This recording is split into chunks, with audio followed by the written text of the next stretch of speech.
Hi, I'm Marie Elizabeth Molly, and this is Relationship Alchemy. Today, we're talking about what your soul gift means for love and work. Mellissa Seaman is my guest today, and she was a Stanford educated business lawyer until her intuitive abilities awakened in the year 2000 with the birth of her daughter. Now she bridges the world of business strategy and intuitive intelligence. Creative designers, Fortune 500 executives, and thought leaders hire her to teach them how to channel their genius, to create on demand, to stay in their flow state, and to create lucrative businesses that follow their soul's calling. I'm so excited to have you as my guest today, Mellissa. Welcome to the show. Yay! I'm so happy to be here. Woo woo! I just love every conversation we've ever gotten to have. So I'm super thrilled to dive in on what is your soul gift? What do you mean by people's soul gift? Okay, so, when I transitioned from being like a really hard thinking academic lawyer to suddenly having intuitive awareness, one of the most fun parts about that was how I could collaborate with the intuitive world to create systems that would help get stuff done. I love that. I always thought that woo-woo stuff, back when I was a Catholic leader and stuff, I thought, oh, well, woo-woo stuff is just fantasy. It's just folly. And then when it arrived, I was like, oh, wait, this is good information. Like, this is really helpful direct contact information. And so the soul gift, there are 5 soul gifts. And this is just a little system that I created with my intuitive intelligence to be able to tell right away a lot about a person. So I want to share those soul gifts with you because I think anyone listening will be able to sort of identify, oh yeah, I'm probably this one. And I also have a quiz that nails you on it. So, okay, so the 5 soul gifts, they're basically meant to describe what we are at our very essence, even before we were born, even as we're coming into this life. So it's not just like your astrology chart.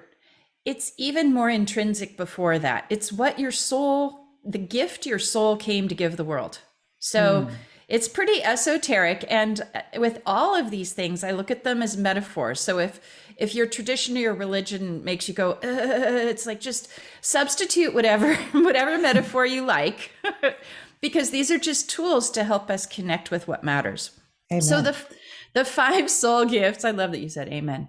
So the 5 soul gifts are the messenger. So I think we're probably both messengers. We're both messengers. Yeah. I took your quiz. It was super fun and illuminating. We'll have the URL in the show notes. Yeah. And we are both messengers. Yes, we are both messengers. And a messenger soul, it's like ever since you were a kid, ever since we were kids, we had messages to speak. We were trying to make sense of and find the words or the expression for the wisdom that we could feel in the world. And that's what messengers are. And we're natural teachers, we're natural coaches, we're natural writers. It's kind of hard to shut us up sometimes. We absolutely, like, our pet peeve is to be interrupted or to be silenced or to be misunderstood. Like those very unhappy messengers if someone tries to shut us down or interrupt us when we're trying to express something. So that's our type. And then there's another type, the creators, the creators, not the creatives. We're all creative in different ways, but the creator types are know-it-alls in the good sense and the difficult sense. Creators are those people in your life who they really do seem to know it all. They somehow seem to intrinsically know stuff. And I like to imagine it's because they were there when the world was created and they were kind of like, and so now they're like, oh, trees. Oh yeah, I remember when we made trees. Oh yeah, lawyers. Yeah, no, I remember when oh yeah, no, I get it. Oh, I get it when we did this. And that's just their whole being is understanding. And their gift to the world is to bring through a new sort of organizational principle. They're natural critics, they're natural innovators, they're natural make things better people. They're just constantly like, oh, I see how this could be improved. They understand systems. They're usually really good with money. They understand hierarchies. And so these are our creators. Okay. There's a third type. Well, it's not third. They're in no particular order. Right. Another really fun type that I've identified that is rarely ever seen or identified is the transmitter type. So the transmitter soul gift are the people who came, the souls that kind of came to the planet, so to speak, to emanate a certain magic. Mm. And these are our friends who are just like they're magical and magnetic. They might not seem as grounded as some of our other friends. They're often deeply sensitive, deeply empathic. And I like to say that the reason why they're so sensitive is because they're literally like a refined copper transmission tower. They emanate this certain healing juju, and people either love their vibe or hate their vibe. Some people are repelled by their vibe because if you sit down next to a transmitter on the bus, you're going to feel what they're transmitting. And I mean, the transmitters, if you're a transmitter, I just want to apologize to you right now because our culture does not value what you're doing. That doesn't see what you're doing. You're invisible. Your magic is constantly emanating and changing the world and healing things, but you're not getting paid for that. So a transmitter often has this intrinsic feeling of like, I shouldn't have to work for a living. I really shouldn't. It would be better if some cajillionaire gave me a few million to just take great care of myself and be my vibe. To just be my vibe. I would do so much good in the world. And you know what?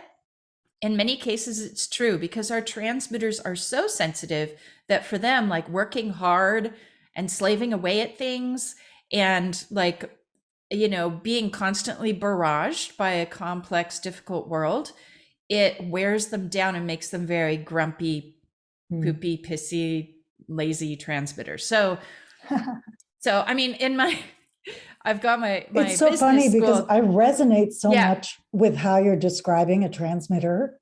Well, I think you're an oracle. Okay. All right. I think you're an oracle type. I think you're a combination of messenger and transmitter. It sure feels that way to me. I think you're either a prophet or an oracle. Okay. So those are the two combinations of messenger and transmitter, because you don't just have a primary soul gift, you also have a secondary soul gift. And then when you put those together, you know which of the 25 right roles you are. Got it. So yeah, even as I was describing it and I was watching your energy, I'm like, oh shoot, she might be a transmitter first. But here's the thing. So many of us are trained against that was my question. Type. Right. That was my exact question is, can you test for one because it's what you've learned to be to adapt to the world, even if what's more truly resonant with you is one of the others? Because that's kind of the dual experience I'm currently having. Yeah, exactly. And that's, I mean, that's exactly the sort of people I end up working with because I'm here for the magical, intuitive people for reals. And some of my highest paid, most famous clients are transmitters, but it's like they're secret transmitters. They were trained to be a creator. They were trained to be a messenger. And they have that ability and that gift, but their core is this sensitive, empathic, magical transmission. And everything else feels like kind of heavy and difficult. And a lot of times I end up, you know, doing work with people who have transmitter, if not primary, then secondary. And we find them a business strategy that helps them work not so much, many hours, but give the biggest impact of their gift in a strategic way so that they're basically getting paid really good money to be who they be instead of to like do stuff on a little hamster wheel. To do all the things. Yeah. Gorgeous. So what are the other two? Okay. So the other two, the next one that I want to talk about is the researcher type. So these are the people, and my son is a researcher, like they see the world objectively, which doesn't sound like a big deal. We all think we see the world objectively. We do not. Researchers are specifically tuned to be clear. When they see the world, they're like, oh, fact, evidence, fact. And they're still deeply feeling people, but some people project on them, imagining that they don't have deep feelings because they don't go on the emotional roller coaster like some of the other types will. The researchers are actually, they look really solid. Sometimes they look nerdy to us. They often enjoy escaping into worlds that do make sense Oh because my they God. really I like think data and Patrick must sense. be, yes, I think Patrick might be a So researcher. yeah, like gaming, software Yes. engineering, systems that's like, oh, okay, this actually has rules, Yeah. because humans are chaotic, difficult, not science-based like humans. Woof. So researcher types, and we really should be listening more to our researchers and appreciating, especially in an age of fake news and all that stuff. Like the researchers are the ones who go, no, that's not true. Oh, this probably is. This has some truth. And they're very non-judgmental. They're some of the most unconditionally loving people because they're very non-judgmental. Yeah. So I love my researchers. And then there's the Aw. explorers. The explorers are the souls who came here to the planet to push all the edges, break all the rules, be in constant motion. They're the ones who are testing the limits of what relationship is supposed to be, and like testing all the limits. They're just they're live outside the box sort of people, and they give us the gift of feeling inspired to also live outside the box. Explorers are totally rad.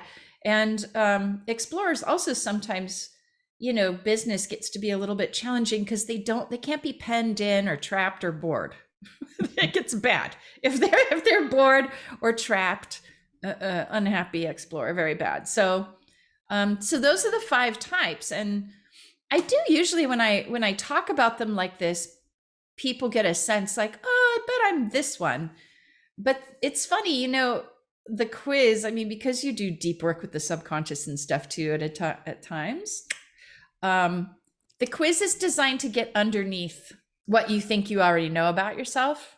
I love that. Yeah. It's only 7 questions, but it kind of goes underneath. So a lot of people will take the quiz and go, wait, this says I'm a creator?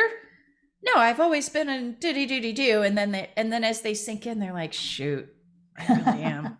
And then after people take the quiz, there's like a secondary thing they can do that you can learn your secondary soul gift and your right role and your life crucibles and your life purpose. So it's a whole system. The soul gift thing is like a whole system gorgeous. that reveals your genius, that reveals what your true genius is. So super I fun. love that. And I'm curious because we're talking about both love and work. So what have you noticed as people get to know what their soul gift is and all that whole constellation of self-knowledge? How does that impact their relationships? Let's talk about relationships first. And I mean, the biggest issue that we have when it comes to the soul gifts and relationships is a similar issue that we have with other things, which is we just assume that the other person is whatever we are. So I remember after I'd created this, it was like 6 months after I'd created the soul gift quiz, and it was going gangbusters. And I was talking about it with my son, Colin, who at the time was probably 17. And because he's like 24 now. I was like, hey, you should take this quiz. He's like, yeah, I see it's going gangbusters. I'm like, yeah.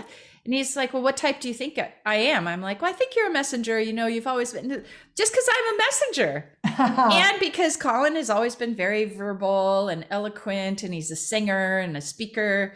And he took the quiz and he comes back and he's like, Mom, I'm a researcher and I'm such a researcher. How could you ever think that I was a messenger? And I was so red-faced. I was like, oh my God, you're right. Of course you're right. Of course you're right. And I realized in that moment that there are things about Colin that I'd had a hard time with. Like, why does he always have to retreat into his computer world? Why is he so critical about things like stoplights that don't go on the right timing sequence? And like, I'm like, what? Why is that even a thing? But suddenly when I realized he was a researcher, I'm like, oh, because he notices. And because he needs time away from emotional chaos. And I cried. I was like, I finally understand my kid by my own dumb little quiz. Okay. This is So embarrassing and cute. super cute. And I think it could be very useful for people who are partnered in romantic Yeah. relationships too, because this is a conversation Patrick and I have regularly where we will notice how differently our brains Yes. work and how differently we experience a certain event or something we read or something we see. And it's one of the things that we marvel at and have learned to enjoy. Yeah. But at the same time, even though we do enjoy it, there are times where we each get frustrated with the other for the exact same reason, because our Totally. brains process life so differently. Sometimes it's like, what do you mean? Blah, blah, blah, blah. I'm Right. trying to think of a specific example and Yeah. nothing's coming to mind at the moment, It's but okay. it's one of Yeah. those things where it's like, wow, I never would have seen it that way in a million years. And we've learned to appreciate and enjoy that Yeah. because we understand this principle that each of us has a unique, he hasn't taken the quiz yet, and I'm going to make him take the But quiz. now we kind of wink, wink, nudge, nudge. Yeah, we wink, wink, want to have him take the quiz. But it's anything that helps us get out of our habitual projection of reality onto what's actually real is helpful, right? Because Yes. most of us are just seeing life through these filters and not really realizing, oh, that's actually a filter. It's not reality. And so anything that can help lift the veil in our love and family and all Yeah. those relationships, I think is useful. Lift the veil in our love. That sounds so pretty. Oh, I thank like you. it. I like, my heart likes that one. Oh, good. Yeah. Thank you. Yeah. So yeah, and one thing that how we can use the soul gifts, like, when you know that your guy is a researcher, then one way that you can use this is to give him a deep acknowledgement Yes. for his researcherness. So Yes. this is another thing we do. We tend to acknowledge each other for things we want to be acknowledged for. Wow, your ass looks so great in those jeans. Right. Right. Like, totally. And like, who cares? Yeah. Versus like, wow, I recognize that when you just gave me that feedback about my driving, it's because you are actually seeing a fact that I've been blind to. Yeah. And I love that you can see things that I gloss right over. I just really appreciate that. And a researcher just goes, oh, like, oh my God, she finally gets it. I feel so seen. Yeah, you're valuing, or, if you have a transmitter in your life and they're pooped out on the sofa, and don't walk up to them and say, what did you get done today? Like, that is like smacking a transmitter upside the head. You get to say, wow, it looks like you've really been radiating your gift. How was it received? It looks like you're tired. And I get it that you get tired by being who you be, because you are constantly radiating your special vibe. And I love bathing in your vibe. I am so lucky to get to be the one who lays next to you at night and bathes in your special vibe that you are constantly emanating as your gift to the world. Now, that may sound like a mouthful to you, but if you say that to a transmitter, thank you. Oh my God, you just made the invisible visible and the unacknowledged acknowledged. And so yes, Patrick does that really skillfully and generously. Like, I'll be, oh, how does this look or whatever, and he'll be like, it looks good when you feel good in it, because that's what you transmit. And I'm feeling how you feel in what you're wearing. I don't really care about what you're wearing. It's about how you feel in it. Right. So there's a way that he perceives. That's beautiful. And tunes right into that. And he goes, oh, and he can tell, like, oh, and there's the truth. You feel good in that. Yeah. And I'm like, you're right. I do feel good in this. Right. It's so that's a great researcher thing, because he's not just saying what he knows he's supposed to say. Oh, honey, you look great in that dress. He's saying what he really sees, the evidence he sees. Aha, you must be feeling great today because you are a radiant goddess. Basically, yeah. So in terms of work, I mean, I can see all sorts of amazing ways that this also helps us in our work. So please unfold more of that. So how does this help people who are entrepreneurs or not entrepreneurs in their work life? Yeah, it's for all of us to find our natural expertise. So our schooling and our parents and our culture is often pushing us to be some expert that's hard for us. We have to like work at it a little too much. And yet somehow we've been programmed to believe that the thing that's hard, that we work hard at, is what makes us valuable. Yes. And even though we all know intrinsically that that's BS, we know intrinsically that when we go to an expert, in anything, we want them to be a natural expert in it. We're looking for the natural expert. We're not looking for the stonemason who was trained generation after generation to stack stones, and he kind of hates it, but he has to show up for work every day. We're looking for the stonemason who's like in love with rocks, right, and has to fit them perfectly together, and would do it on the weekends if you didn't pay him. Like he just, and so when you know your soul gift, you immediately like can throw away 80% of the stuff that you've been frittering your time with. When you know that you're a transmitter messenger, especially if you kind of know your primary and your secondary, when you know that you're like an oracle, which I think is the type that you are. The type that I am is a prophet, slightly different. We're both speakers, but the oracle, for example, has a certain emanation, a vibe, and the words are there to carry the vibe. And the vibe lands with people and we're like, oh, relationship alchemy. We're like, oh, I feel it. I get it. And her words are helping me make sense of it. But really, it's like, oh, this new understanding washes over us. It's a healing transmission with words. I'm more of the prophet type, which means it's the words that carry the transmission. Like the transmission is sort of behind the words. So I can say things like the soul gifts, and with each one of the words, there's an emanation that comes with it, but the word lands first. So it's subtle, but what it means is that's the difference between like being a teacher, like I do more didactic teaching, or being a responsive space holder, coach, counselor, healer, where people come into your field and they immediately start to shift. So lately I've been getting the feedback after enrollment calls. People are like, and I'm not coaching on enrollment calls, right? But it's just somehow being in my field, already things start to shift for them. So that's been really interesting to experience. So I think you may be right. I'm going to go do some more reading on the back end about these. But it's that's so fascinating. So if someone, let's say someone doesn't have a lot of, in present time, let's say someone doesn't have a lot of choice about being able to leave their current job or being able to, I want to go be a stonemason because I'm passionate about rocks. Like maybe they don't have the wherewithal in present time to do that. How could someone, let's say maybe who's stuck in a job they're not wild about, but can't see a way out at the moment, how could they use their soul gift to find some space in their current life? That's an awesome question. I love it. It's so real. Even if you are like, I was working as a lawyer.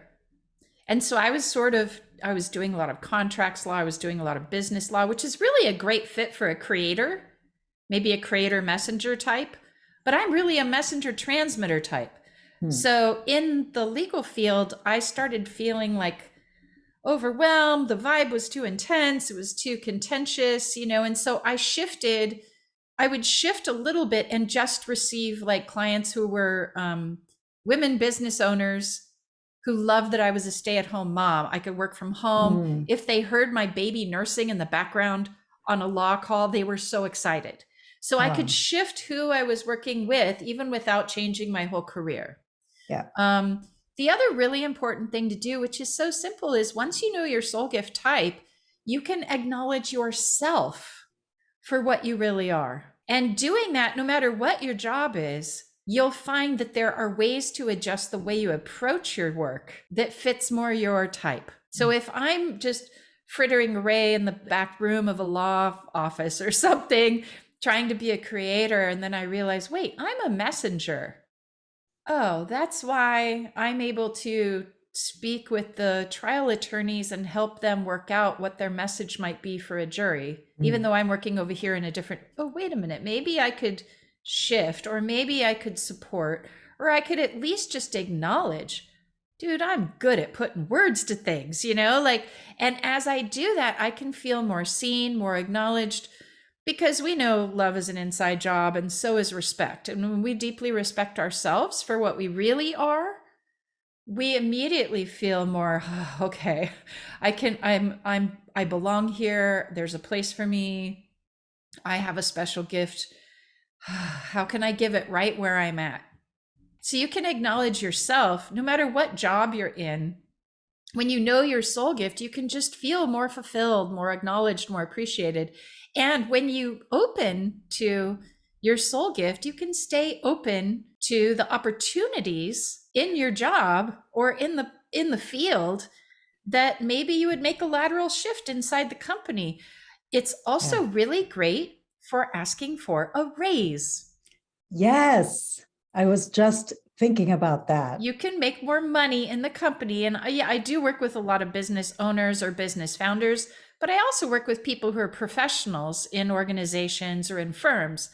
And a big part of what we do in discovering the gifts and the genius is to identify your highest value, your highest and easiest value, so that you can go and really appreciate yourself and advocate for yourself and say, look, you guys, I know you have me working over here doing these things with the systems, but in my spare time, I've also saved you 3 contracts by just talking to people who walk into the office, and I've helped the person who's in charge of negotiating learn how to negotiate with certain personality types. And you can point to the ways that you're using your deeper soul gift and thereby acknowledge that your value is higher than what it is being acknowledged for right now. And that's the way up, is in alignment with your soul gift. I like to say, when you work with your gifts and not against them, everything goes easier. Money is easier. Success is easier.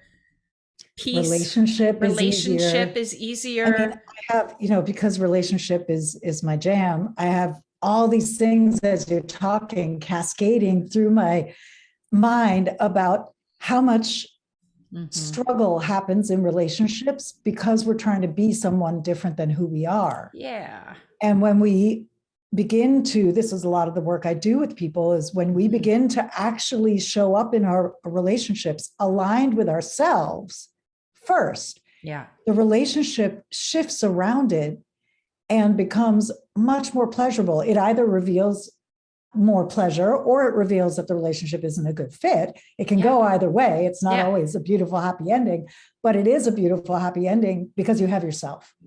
Yes. In the end. And so I think whether or not the partner takes the quiz, it behooves everyone listening to do it and to take it and to begin to show up if you're a resonator, if you're a transmitter, to begin to be aware of, what am I emanating when I walk in the room? And how can I be more deliberate and more caring with myself, like actually take care of myself, so I'm not emanating exhaustion. So I'm not emanating, defeat and frustration and ennui or whatever, so that I'm actually coming in with my radiance. Yes. And that, in my experience, tends to bowl over the partner in a really nice way. And so, but it's when we disconnect from that, and then we're operating out of the shell that's been created by society, education, family, religion, all the things that have created the shell of who we are, or the armor, depending on which metaphor you prefer.